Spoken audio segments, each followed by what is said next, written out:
Hi all, welcome to X and Y olympiad YouTube channel. അപ്പോൾ നമ്മൾ ഇന്ന് discuss ചെയ്യാൻ പോകുന്നത്, ഈ വീഡിയോയിൽ ഡിസ്കസ് ചെയ്യാൻ പോകുന്നത് NSC-JS എന്ന് പറയുന്ന എക്സാമിൽ PYQ ആണ്. അതായത് 2023 നടന്ന NSC-JSന്റെ ക്വസ്റ്റ്യൻസ് ആണ് നമ്മൾ ഈ വീഡിയോയിൽ ഡിസ്കസ് ചെയ്യാൻ പോകുന്നത്. നമുക്ക് ഓരോ എപ്പിസോഡായിട്ടാണ് നമ്മൾ റിലീസ് വരിക, നമ്മളുടെ ഓരോ ക്വസ്റ്റ്യൻസിന്റെ റിലീസ് ചെയ്യാം.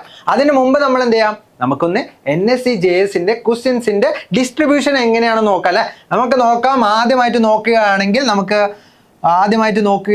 നമുക്ക് 60 ക്വസ്റ്റ്യൻസ് ആണ് നമ്മളുടെ NSC-JS എന്ന് പറയുന്ന എക്സാമിന് ഉണ്ടാവാം. അങ്ങനെയാണെങ്കിൽ നമുക്ക് നോക്കാം. അതിൽ തന്നെ 48 ക്വസ്റ്റ്യൻസ് ഒരു നോർമൽ ലെവലിലുള്ള ക്വസ്റ്റ്യൻസ് ആയിരിക്കും. നമ്മുടെ 48 ക്വസ്റ്റ്യൻസ് ഉണ്ടാവും. ആദ്യത്തെ 48 ക്വസ്റ്റ്യൻസ് ഉണ്ടാവും. അതിൽ 16 ക്വസ്റ്റ്യൻസ് എന്താണ്, ഫസ്റ്റത്തെ 16 ക്വസ്റ്റ്യൻസ് ബയോളജിന്റെ പാർട്ടായുള്ള ക്വസ്റ്റ്യൻസ് ആയിരിക്കും. പിന്നീടുള്ള 16 ക്വസ്റ്റ്യൻസ് കെമിസ്ട്രിന്റെ പാർട്ടായുള്ള ക്വസ്റ്റ്യൻസ് ആയിരിക്കും. പിന്നീടുള്ള 16 ക്വസ്റ്റ്യൻസ് ഫിസിക്സിന്റെ പാർട്ടായിട്ടുള്ള ക്വസ്റ്റ്യൻസ് ആയിരിക്കും. ഇനി നമുക്ക് എന്ത് ചെയ്യാം, 48 ക്വസ്റ്റ്യൻസ് ഓൾറെഡി കഴിഞ്ഞു അല്ലേ. നമ്മൾ നോർമൽ ലെവലിലുള്ള ക്വസ്റ്റ്യൻസ് കഴിഞ്ഞ് കഴിഞ്ഞാൽ ബാക്കി വരുന്ന 12 ക്വസ്റ്റ്യൻസ് കുറച്ച് ഹാർഡ് ലെവലിലുള്ള ക്വസ്റ്റ്യൻസ് ആയിരിക്കും. അതിൻ്റെയും ഡിസ്ട്രിബ്യൂഷൻ ഈക്വലി ഡിസ്ട്രിബ്യൂട്ടഡ് ആണ്. 4 എന്ന രീതിയിലായിരിക്കും അതിൻ്റെ ഡിസ്ട്രിബ്യൂഷൻ ഉണ്ടാവുക. അതിൽ തന്നെ ആദ്യത്തെ 4 എന്തായിരിക്കും, ബയോളജിന്റെ പാർട്ടായുള്ള ക്വസ്റ്റ്യൻ ആയിരിക്കും. രണ്ടാമത്തെ 4 സെറ്റ്, അതായത് അടുത്ത സെറ്റ് എന്തായിരിക്കും, കെമിസ്ട്രിന്റെ പാർട്ടായിരിക്കും. മൂന്നാമത് വരുന്ന സെറ്റ് വരുന്നത് ഫിസിക്സിന്റെ പാർട്ടായിരിക്കും. ഇങ്ങനെ ആയിരിക്കും നമ്മളുടെ ഡിസ്ട്രിബ്യൂഷൻ ഉണ്ടാവുക NSC-JSന്റെ ക്വസ്റ്റ്യൻസ്. അപ്പൊ നമ്മൾ ഇന്ന് ഡിസ്കസ് ചെയ്യാൻ പോകുന്നത് ആദ്യത്തെ ക്വസ്റ്റ്യൻ ആണ്. നമ്മൾ ബയോളജിന്റെ പാർട്ടായുള്ള ആദ്യത്തെ ക്വസ്റ്റ്യൻ ആണ് നമ്മൾ NSC-JSന്റെ ക്വസ്റ്റ്യൻ ആണ് നമ്മൾ ഇന്ന് ഡിസ്കസ് ചെയ്യാൻ പോകുന്നത്. നമുക്ക് എന്ത് ചെയ്യാം, ആദ്യത്തെ ക്വസ്റ്റ്യൻ നോക്കിയാലോ അല്ലെ. നമുക്ക് ആദ്യത്തെ ക്വസ്റ്റ്യൻ നോക്കാം. In animals heart is the main pumping station. അതായത് എന്താണ്, നമ്മൾ ആനിമൽസിൽ ഹാർട്ടാണ് main pumping station, supplying and collecting blood from various parts of the body. അതായത് എന്താണ്, നമ്മളെ ബ്ലഡിന്റെ സപ്ലൈ ചെയ്യുന്നതും അതേപോലെ തന്നെ കളക്ടിങ് ബ്ലഡ് ചെയ്യുന്നതൊക്കെ എന്താണ്, ഹാർട്ടാണ് അല്ലെ. In mammals which of the following structures, നമ്മൾ മാമൽസിന്റെ കേസിൽ നോക്കുകയാണെങ്കിൽ which of the following structures regulate the uni directional flow of blood and font between left auricle and ventricle. അതായത് നമ്മൾ മാമൽസിന്റെ കേസ് നോക്കുകയാണെങ്കിൽ യൂണി ഡയറക്ഷൻ എന്ന് പറഞ്ഞാൽ എന്താണ്, ഒരു ഡയറക്ഷനിൽ മാത്രം ബ്ലഡിന്റെ ഫ്ലോ ഉണ്ടാവും. അതേപോലെ തന്നെ എന്താണ്, it situated in between left auricle and left ventricle. അതായത് ലെഫ്റ്റ് ഓറിക്കിളിന്റെയും ലെഫ്റ്റ് വെൻട്രിക്കിളിന്റെയും ഇടയിൽ നമ്മൾ കാണുന്ന യൂണി ഡയറക്ഷണൽ ഫ്ലോ നടത്തുന്ന ആ ഒരു സ്ട്രക്ചർ ഏതാണെന്നാണ് ചോദിച്ചിട്ടുള്ളത്. നമുക്ക് ഓപ്ഷൻ തന്നിട്ടുള്ളത് ട്രൈക്കസ്പിഡ് വാൾവ് തന്നിട്ടുണ്ട്, അയോട്ടിക് സെമി ലൂണാർ വാൾവ് തന്നിട്ടുണ്ട്, പൾമണറി സെമി ലൂണാർ വാൾവ് തന്നിട്ടുണ്ട്, മിട്രൽ വാൾവും തന്നിട്ടുണ്ട്. അങ്ങനെ 4 ഓപ്ഷൻസ് ആണ് നമുക്ക് തന്നിട്ടുള്ളത്. നമുക്ക് എന്ത് ചെയ്യാം, ഒന്ന് ഹാർട്ടിന്റെ സ്ട്രക്ചർ വെച്ചിട്ട് തന്നെ എന്ത് ചെയ്യാം, നമുക്ക് ഈ ഒരു ക്വസ്റ്റ്യൻ സോൾവ് ചെയ്യാം. നമുക്ക് എന്ത് ചെയ്യാം, ഹാർട്ടിന്റെ സ്ട്രക്ചർ നോക്കാം. ഹാർട്ടിന്റെ സ്ട്രക്ചറിൽ നമ്മൾ എപ്പോഴും ഹാർട്ട് വരയ്ക്കുമ്പോൾ നമ്മൾ കാണുന്ന ഈ ലെഫ്റ്റ് സൈഡ് ഉണ്ടല്ലോ, ഈ ലെഫ്റ്റ് സൈഡ് എപ്പോഴും എന്തായിരിക്കും, നമ്മളെ ഹാർട്ടിന്റെ റൈറ്റ് സൈഡ് ആയിരിക്കും. അപ്പം മുകളിൽ വരുന്നത് റൈറ്റ് ആട്രിയം അല്ലെങ്കിൽ റൈറ്റ് ഓറിക്കിൾ ആയിരിക്കും. താഴെ കാണുന്നത് റൈറ്റ് വെൻട്രിക്കിൾ ആയിരിക്കും. ഇനി ഈ സൈഡ്, അതായത് റൈറ്റ് സൈഡിൽ ഹാർട്ട് നമ്മൾ ഫിഗറിൽ വരയ്ക്കുമ്പോൾ റൈറ്റ് സൈഡിൽ കാണുന്നത് ലെഫ്റ്റ് സൈഡ് ആയിരിക്കും, അല്ലെങ്കിൽ നമ്മളെ ഹാർട്ടിന്റെ ലെഫ്റ്റ് സൈഡ് ആയിരിക്കും. ഇവിടെ എന്താണ്, ലെഫ്റ്റ് ഓറിക്കിൾ ആണ് അല്ലെങ്കിൽ ലെഫ്റ്റ് ആട്രിയം ആണ്. ഇവിടെ എന്താണ്, ലെഫ്റ്റ് വെൻട്രിക്കിൾ ആണ്. നമ്മളെ ക്വസ്റ്റ്യൻ ചോദിച്ചിട്ടുള്ളത് എന്താണ്, found between left auricle and left ventricle and the structure regulates the uni directional flow. അതായത് ഒറ്റ ഡയറക്ഷനിൽ അതിന്റെ എന്താണ്, ബ്ലഡിന്റെ ഫ്ലോ അത് നിയന്ത്രിക്കണുള്ളൂ അല്ലെ, അല്ലെങ്കിൽ റെഗുലേറ്റ് ചെയ്യുന്നുള്ളൂ. അപ്പൊ അങ്ങനെയാണെങ്കിൽ നമുക്ക് നോക്കാം, ലെഫ്റ്റ് ഓറിക്കിളിന്റെയും ലെഫ്റ്റ് വെൻട്രിക്കിളിന്റെയും ഇടയിലുള്ള ഈ ഒരു സ്ട്രക്ചർ ഏതാണെന്നാണ് ചോദിച്ചിട്ടുള്ളത്.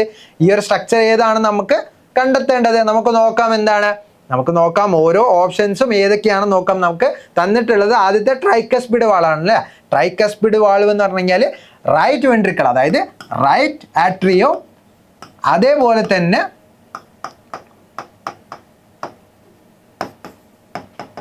റൈറ്റ് വെൻട്രിക്കിളിന്റെയും ഇടയിൽ കാണുന്ന സ്ട്രക്ചറാണ് നമ്മളുടെ ട്രൈക്കസ്പിഡ്. നമുക്ക് ഓപ്ഷൻ ആയിട്ട് തന്നിട്ടുള്ള ട്രൈക്കസ്പിഡ് വാൾവ് എവിടെയാണ് കാണുക, നമ്മളുടെ ട്രൈക്കസ്പിഡ് വാൾവ് കാണുന്നത് നമുക്ക് അതെന്താണ്, റൈറ്റ് ആട്രിയത്തിന്റെയും റൈറ്റ് വെൻട്രിക്കിളിന്റെയും ഇടയിലാണ്.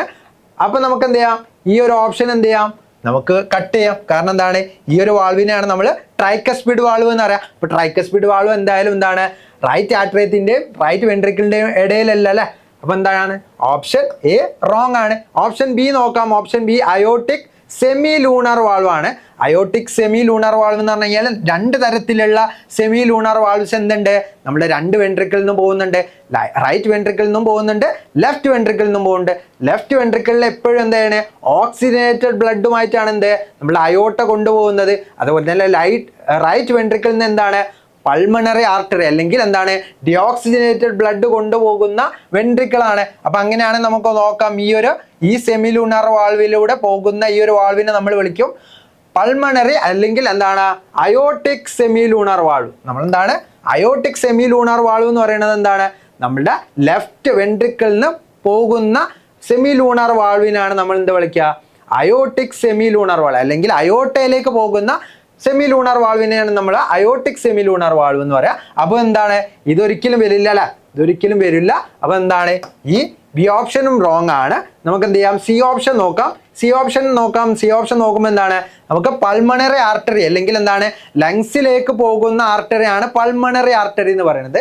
പൾമണറി ആർട്ടറി എന്താണ്, ഡിയോക്സിജനേറ്റഡ് ബ്ലഡ് കൊണ്ടുപോകുന്ന ഒരു ആർട്ടറിയാണ് എന്ത്, പൾമണറി ആർട്ടറി എന്ന് പറയുന്നത്. ആ ആർട്ടറിയിൽ എന്തുണ്ട്, ആ ആർട്ടറിനെയും അതേപോലെ തന്നെ റൈറ്റ് വെൻട്രിക്കിളിനെയും സെപ്പറേറ്റ് ചെയ്യുന്ന വാൾവാണ് എന്ത്, നമ്മളുടെ പൾമണറി അല്ലെങ്കിൽ ആർട്ടറി എന്താണ്, നമ്മളെ artery pulmonary semi lunar valve എന്ന് പറയുന്നത് അല്ലെങ്കിൽ പൾമണറി സെമി ലൂണർ വാൾവ് എന്ന് വിളിക്കുന്നത് ഏതാണ്, ഇവിടെയുള്ള ഈ ഒരു വാൾവിനെയാണ്. അപ്പൊ ഇവിടെയുള്ള വാൾവ് എന്താണ്, വരില്ല അല്ലെ. അതെന്താണ്, ലെഫ്റ്റ് ആട്രിയത്തിന്റെയും ലെഫ്റ്റ് വെൻട്രിക്കിളിന്റെയും ഇടയിലല്ല. അപ്പൊ നമ്മൾ നോക്കാം, ഇതും എന്തായില്ല, വരില്ല. ഓപ്ഷൻ സിയും വരില്ല. അങ്ങനെയാണ് നമുക്ക് ഓപ്ഷൻ ഡി മാത്രമേ എന്തേ ഉള്ളൂ, വരാൻ ചാൻസ് ഉള്ളൂ. അപ്പൊ ഓപ്ഷൻ ഡി എന്താണ് നോക്കാം. ഓപ്ഷൻ ഡി എന്താണ്, മിട്രൽ വാൾവ് ആണ് അല്ലെ. മിട്രൽ വാൾവ് ആണ് എന്ത്, അല്ലെങ്കിൽ മിട്രൽ വാൾവിനെ നമ്മൾ വേറൊരു പേരും കൂടി വിളിക്കും, ബൈകസ്പിഡ് വാൾവ്. എന്താണ്, ബൈകസ്പിഡ് വാൾവ് എന്ന് വിളിക്കും. ബൈകസ്പിഡ് വാൾവ് ആണ് എന്ത്, it regulates the unidirectional flow of blood from left atrium to left ventricle. അതായത് ലെഫ്റ്റ് ആട്രിയത്തിൽ നിന്ന് ലെഫ്റ്റ് വെൻട്രിക്കിളിലേക്ക് ബ്ലഡിന്റെ യൂണി ഡയറക്ഷണൽ ഫ്ലോ റെഗുലേറ്റ് ചെയ്യുന്നതാരാ, മിട്രൽ വാൾവ് അല്ലെങ്കിൽ ബൈകസ്പിഡ് വാൾവ് എന്ന് പറയുന്ന ഈ ഒരു സ്ട്രക്ചർ ആണ്. അപ്പൊ നമുക്ക് എന്ത് ചെയ്യാം, നമുക്ക് ഈ ഒരു ക്വസ്റ്റ്യൻ ആൻസർ കിട്ടിയല്ലോ. നമുക്ക് ഈ ഒരു ക്വസ്റ്റ്യൻ ആൻസർ ഏതാ വന്നിട്ടുള്ളത്, ക്വസ്റ്റ്യൻ ആൻസർ വന്നത് ഓപ്ഷൻ ഡി മിട്രൽ വാൾവ് ആണ്.